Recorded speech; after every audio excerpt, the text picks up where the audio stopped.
किसी भी समाज या देश में अगर देखा जाए तो सबसे ज़्यादा ऊर्जा होती है वो होती है युवाओं में, और किशोर अवस्था के जो बच्चे होते हैं उनमें बहुत सारे उनके मित्र होते हैं, बहुत एनर्जी होती है। अगर उस एनर्जी को सही दिशा दिखा दी जाए तो वो देश और समाज बहुत आगे निकल जाता है। और अगर उस युवा और उन किशोर बच्चों को अगर गलत रास्ते पे ले जाएं या उनको गलत बातें सिखाई जाए तो समाज और देश गर्त की ओर जा सकता है। यानी जो युवा है ये किसी देश को बनाने का काम भी कर सकते हैं और किसी देश को गिराने का काम भी कर सकते हैं। छोटे जो बच्चे हैं, चाहे उन्हें ले लो, चाहे किशोर अवस्था के बच्चों को ले लो, यानी टीनेज बच्चों को ले लो और या युवाओं को ले लो, दैट मीन्स 30 अंडर 30 जो है वहाँ तक बच्चों में और युवाओं में पूर्ण रूप से परिपक्वता नहीं आती है। वहाँ तक के बच्चे जो है किताबों से, अपने आसपास के माहौल से बहुत ज़्यादा प्रभावित होते हैं और उसका उनके मन पर बहुत गहरा असर पड़ता है और वो जैसा पढ़ते हैं या जैसा देखते हैं वैसा बनने का प्रयास करते हैं। पहले किताबें जो है मार्गदर्शन का माध्यम हुआ करती थी। जब से सिनेमा आया है तब से सिनेमा का जो है बच्चों के ऊपर बहुत गहरा प्रभाव पड़ता है।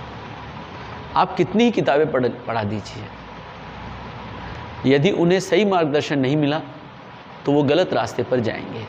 क्योंकि ये जो आयु है जिसे हम कहते हैं टीन एज, यानी फ्रॉम 13 to 19, और मैं इसको थोड़ा सा और एक्सटेंड कर दूं अप टू 25 तो ज़्यादा बेटर रहेगा। क्योंकि 25 तक जो है बच्चा इतना परिपक्व नहीं होता है कि वो अपना अच्छा बुरा समझ सके, ख़ास तौर पर स्कूल में पढ़ने वाले बच्चे और कॉलेज में पढ़ने वाले बच्चे। ग्रेजुएशन जिसे हम कहते हैं वो पूरी होने के बाद फिर भी बच्चों में कुछ परिपक्वता आने लगती है। तो हम बात कर रहे थे कि किसी देश या समाज को बनाने और बिगाड़ने के लिए ये युवा और ये जो किशोर हैं ये हमारे पास सफिशिएंट है। आज़ादी के पहले आप जाकर के देखिए, देश को आज़ाद कराने में जो सबसे बड़ा योगदान रहा है वो रहा है युवाओं का। भगत सिंह, चंद्रशेखर आज़ाद, वीर सावरकर, जितने भी आप नाम ढूंढेंगे, सुभाष चंद्र बोस, जितने भी आप नाम ढूंढेंगे, उन्होंने अपनी युवा अवस्था में यानी स्कूली अवस्था के अंदर ही जो है स्वतंत्रता आंदोलन को से जुड़ गए और देश को आज़ाद कराने के लिए कूद पड़े। कई तो 25 के होने से पहले पहले ही देश के लिए बलिदान भी हो गए। क्यों? कि उन्हें प्रॉपर गाइडेंस था उन्हें क्या करना है। एक राजा के 4 बेटे होते हैं, चारों नालायक, कुछ पढ़ते नहीं है और हमेशा, तो उस पर जो है एक पंचतंत्र नामक जो है कहानी लिखी गई है। उन्हें कहानियों के माध्यम से समझाया जाता है और कालांतर में जाकर के बच्चे बहुत बुद्धिमान और बहुत समझदार बन जाते हैं। अभी हाल ही में कुछ समय पहले एक मूवी बनी है, नाम है दृश्यम। दृश्यम का एक डायलॉग जो है मुझे बहुत अच्छे से याद है कि शब्दों से ज़्यादा दृश्यों का प्रभाव मानव पर पड़ता है। शब्द उतनी गहराई तक जो है प्रभावित नहीं करते हैं जितनी गहराई तक दृश्य प्रभावित करते हैं और लंबे समय तक याद रखते हैं। और इसी चीज़ का लाभ उठा करके जो फिल्म का नायक है वो अपने परिवार की सुरक्षा करता है, लोगों के सामने एक चलचित्र, एक दृश्य सा पैदा कर देता है, बना देता है कि क्या क्या हुआ है। कुछ यही हालात हमारे वर्तमान समाज के भी हैं। सिनेमा जो है वर्तमान में सबसे अधिक प्रभावित कर रहा है हमारे कॉलेज जाने वाले बच्चों को और स्कूल में पढ़ने वाले बच्चों को। अब यहाँ पर देखने वाली बात है किस प्रकार से, क्यों प्रभाव तो पॉजिटिव भी हो सकता है और नेगेटिव भी हो सकता है। लेकिन मैंने जो महसूस किया वो ये महसूस किया है कि टीवी, मोबाइल और सिनेमा, इसमें सबसे बड़ा योगदान सिनेमा का है। फिल्में पहले भी बनती थी, फिल्मों से लोग सीखते थे। फिल्मों में प्रेम कहानियाँ पहले भी थी, लेकिन परिपक्व प्रेम कहानियाँ थीं। आप राजेंद्र कुमार के ज़माने की फिल्में ले लो, राज कपूर के ज़माने की फिल्में ले लो, लेकिन एक समय आया उसके बाद में जो है युवाओं को टारगेट किया जाने लगा और किशोरों को। और यूँ लगता है जैसे पिछले 30 से 35 सालों के अंदर, और ख़ास तौर पर पिछले 30 सालों के अंदर जो है, यानी मैं बात करूँ आज 2023, दैट मीन्स 1995 के बाद में ख़ास तौर पर ऐसा लगता है जैसे बॉलीवुड ने ठेका सा ले रखा है कि हमारे हिंदुस्तान का जो समाज है उसको, युवाओं को पथभ्रष्ट करना है, उनकी नैतिकता को समाप्त करना है, उनके क्या उद्देश्य हैं उन उद्देश्यों को समाप्त कर देना है और उन्हें कीचड़ में धकेल देना है। सेम हाल हमारे टेलीविज़नों का भी है। पहले अपने मुख्य बिंदु पर आते हैं। जो बच्चों की एज है 12, मैंने कहा वहाँ पर बच्चों के शरीर में कुछ जो है परिवर्तन होते हैं जिसे हम एंडोलेंस एज कहते हैं। उसके कारण बच्चों का अपोजिट सेक्स के प्रति जो है आकर्षण बढ़ता है। मैं कह रहा हूँ आकर्षण, नॉट लव, प्रेम नहीं कहा है, लेकिन फिल्म वाले इसको प्रेम के रूप में दर्शा करके उन बच्चों की भावनाओं को भड़काते हैं, जिससे बच्चे अपने मूल उद्देश्य से भटक करके और उस गलत रास्ते पर अग्रसर हो जाते हैं। फिल्में जो बनाई जाती हैं वो अब देखिए किस तरह की फिल्में हैं पिछले कुछ समय से। एक पुरानी फिल्म का मुझे गाना याद आ रहा है, तू 16 बरस की मैं 17 बरस का। अब 16 और 17, सोचने वाली बात है कि ये जो एज है ये पढ़ने की है या प्रेम करने की है। क्योंकि बच्चा एक बार अगर डाइवर्ट हो गया तो फिर वो प्रेम ही करेगा, फिर पढ़ाई नहीं करेगा, ये पक्की बात है। राज कपूर की एक फिल्म मेरा नाम जोकर जब नहीं चली तो उसने वल्गरिटी और किशोर अवस्था का सहारा लिया और एक फिल्म बनाई बॉबी, स्कूली बच्चों की प्रेम कहानी। और उस फिल्म को हमने देख देख करके इतना सुपर हिट बना दिया कि बॉलीवुड वालों को लगा कि इससे बेहतरीन फॉर्मूला और कोई है नहीं। क्यों? स्कूल गोइंग और कॉलेज गोइंग बच्चे जितनी फिल्में देखते हैं और कोई नहीं देखता है। इसके बाद एक रास्ता चल पड़ा, बॉलीवुड का हर फिल्मकार इसी के ऊपर जो है फिल्में बनाने लगा। अगर हम बात करें राजेंद्र कपूर का जो लड़का है कौरव, उसके बच्चों की, घर से भागे हुए बच्चों की प्रेम कहानी, लव स्टोरी। कयामत से कयामत तक पापा कहते हैं बड़ा नाम करेगा, लेकिन गाना आपने सुना होगा, वो तो मोहब्बत की दुनिया में अपना नाम करेगा, घर से भाग जाएंगे, मर जाएंगे, लेकिन अपने घर वालों की नहीं सुनेंगे। वैसे ही हमारे बच्चे बनते जा रहे हैं। क्यों? क्योंकि जो फिल्में हैं उन पर हमारी बातों से कहीं ज़्यादा प्रभाव डाल रही है। एक फिल्म मुझे याद आ रही है जिसका टाइटल है फूल और कांटे। फिल्म का हीरो, क्योंकि हम उन्हें हीरो मानते हैं, माइक उठाता है और पूरे कॉलेज में अनाउंस करता है, मैं फर्स्ट ईयर में पढ़ने वाली लड़की पूजा से प्रेम करता हूँ, आई लव यू पूजा।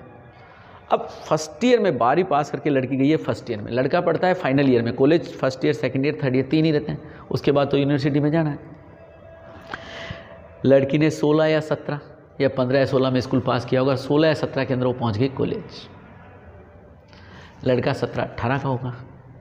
अब आप कॉलेज जा कर के इस प्रकार की हरकतें कर रहे हैं और उनको हम तालियां पीट पीट करके उन फिल्मों को हिट बना रहे हैं, तो बॉलीवुड वालों को लगता है कि इससे बेहतरीन और कोई फॉर्मूला नहीं है।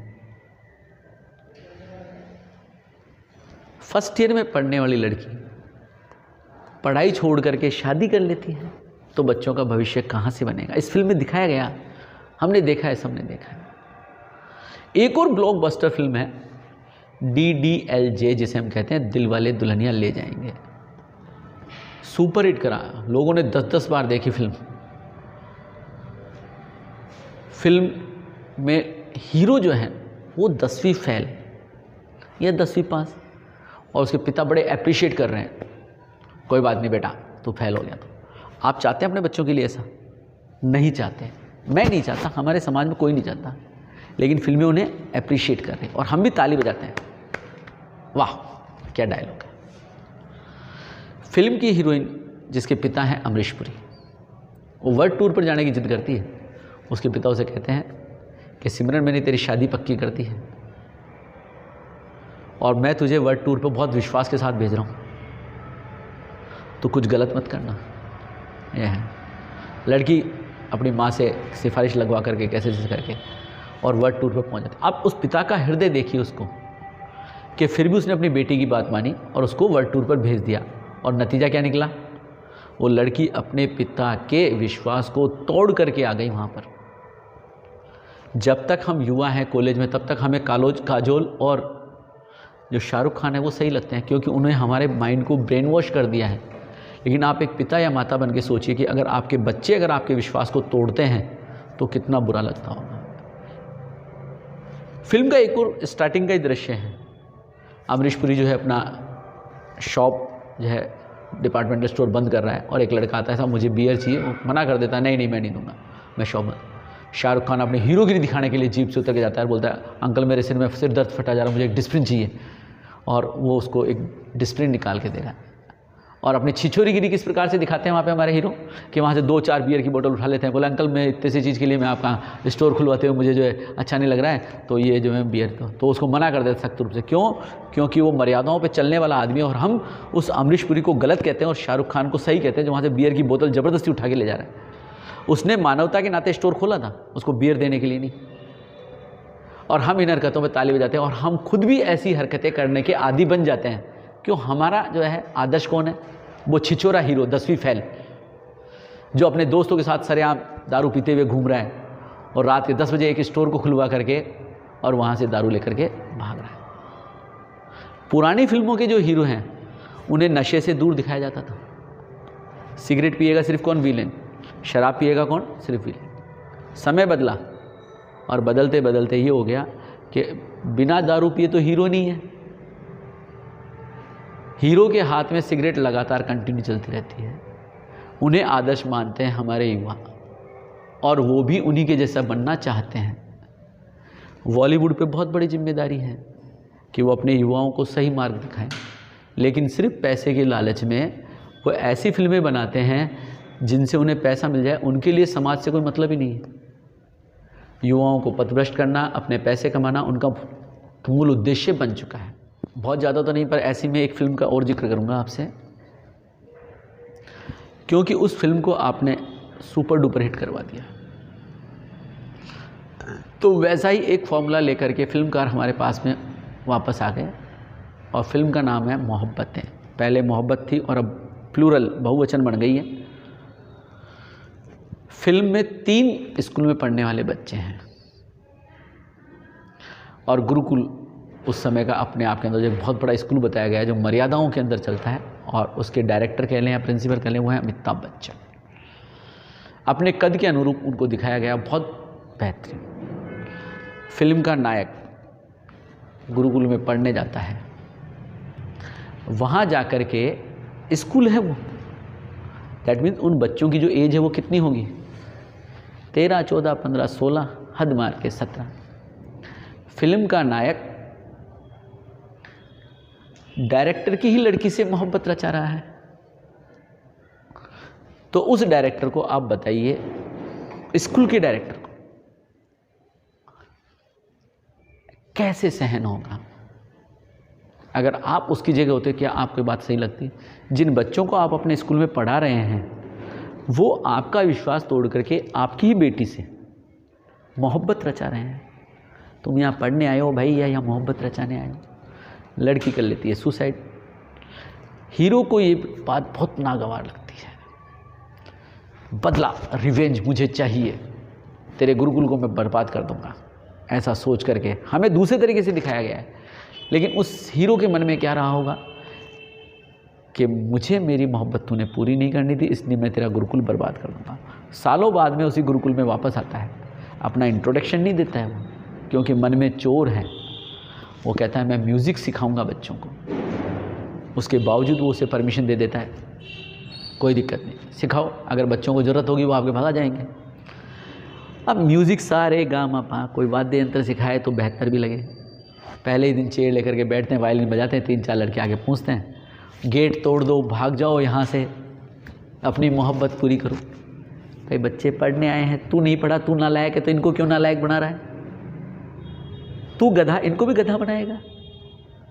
और स्कूली बच्चे, उन्हें प्रेरित करता है स्कूल से भागने के लिए, कॉलेज से जाने के लिए। हैं, ये कहाँ तक का न्याय है और कहाँ तक गिरोगे आप? एक और दृश्य मुझे याद आ रहा है इसी फिल्म का।